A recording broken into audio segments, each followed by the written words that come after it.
สวัสดีครับวันนี้ก่อนที่22พฤศจิกายนปี68นะครับ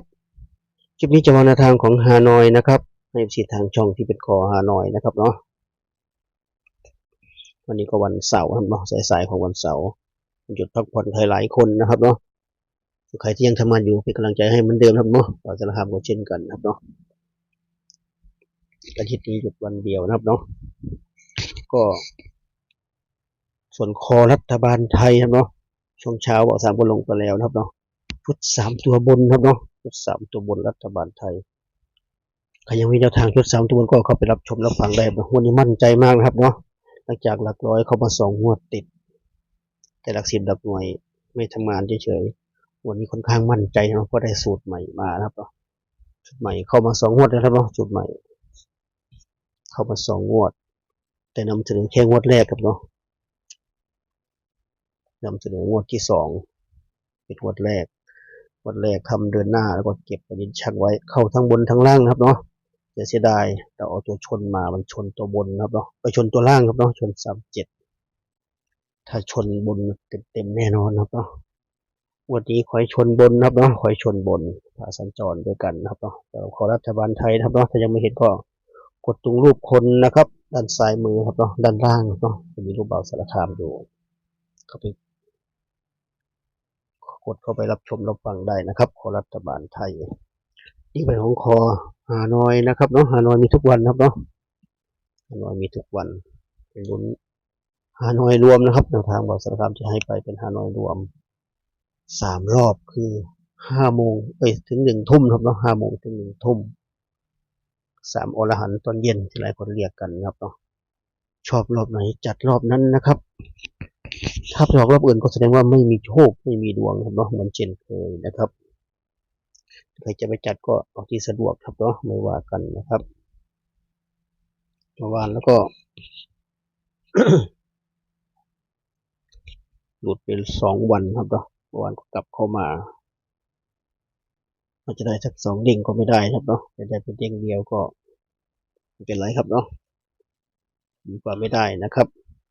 ก็วันนี้ก็เหมือนเดิมครับเราไม่ได้อัดคลิปสดเหมือนเช่นเคยก็คลิปพาน้องนนท์มาทำธุระครับเนาะ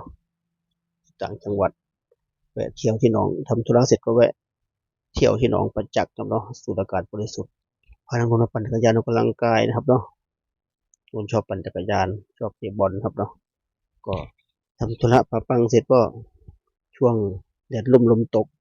พาปั่นจักรยานออกกำลังกายที่หนองประจักษ์ครับเนาะสูดอากาศบริสุทธิ์บรรยากาศดีมากครับเนาะอย่างที่เห็นบรรยากาศดีมากใครชอบวิ่งก็วิ่งครับเนาะใครชอบปั่นจักรยานก็ปั่นนะครับเนาะถ้าวิ่งรอบเดียวก็คือจับครับเนาะถ้าใครไม่ค่อยได้วิ่งนะครับเนาะปั่นจักรยานก็ได้หลายรอบหน่อยนึงบรรยากาศดีมากครับเนาะบรรยากาศดีมากสวนสาธารณะกลางเมืองครับเนาะสูดอากาศบริสุทธิ์ก็เรียนรู้ผลเมื่อวานก่อนนะครับเนาะเมื่อวานวันที่21วันศุกร์ที่ผ่านมาวันศุกร์พูดถึงวันศุกร์เมื่อวานก็ขอลาพัฒนากับปลดล็อกได้เลยครับเนาะจากไปเข้ามาหลายวันได้38ตรงๆครับเนาะเสียดาย62เราไม่ได้ครับเนาะเสียดายจัดจาก2 บททั้งบนทั้งล่างซะหน่อยได้แค่ล่างนะครับเนาะก็วันจันทร์ลุ้นกันใหม่นะครับสำหรับขอตำราวนะครับนี่ก็ฮานอยรอบ5 โมงเมื่อวาน2 ตัวล่าง1-1ครับเนาะเปิดมาพี่เขาเบิ้ลใส่หน้าเสียแล้วครับเนาะเจอเบิ้ลใส่3 ตัวก็5-8-9ครับเนาะถ้าเบิ้ลตัวไหนเราไม่ได้แน่นอนครับเนาะคนเราไม่ชอบเลขเบิ้ล5-8-9ของเราก็ไม่มีครับเนาะเราเด่น9ก็จริงครับเนาะแต่ไม่มี8-9ครับเนาะเสียดายครับเนาะรอบ6 โมงนะครับ2 ตัวล่างก็93เข้าเดินดีมากครับเมื่อวาน93 3 ตัวก็3-4-3ครับเนาะ3มาทั้งบนทั้งล่างเลย93กับ3-4-39มาทั้ง2 รอบเราไม่มี93ครับเนาะเสียดายมากเราเด่น9เลยครับเนาะจับคู่ให้90 91 95ไม่มี93กับ98นะครับไม่มีโชคครับเนาะก็อย่างเมื่อวานซื้อนะเด่น5แต่ไม่ได้สักคู่ครับไม่ได้สักเด้งเลยเมื่อวานก็คล้ายๆกันครับเนาะเด่น9ซะอย่างดีเสียดายอย่างแรงครับเนาะก็มาที่รอบ1 ทุ่มนะครับรอบ VIP เนาะที่หลายคนเรียกกัน 2ตัวล่างก็15 3ตัวก็502 15กับ502 15ก็ได้ไปเด้ง1นะครับเนาะตรงๆเลย502เสียดายมากครับเนาะ510ไปเฉียดไปแต้มหนึ่งครับเนาะแต่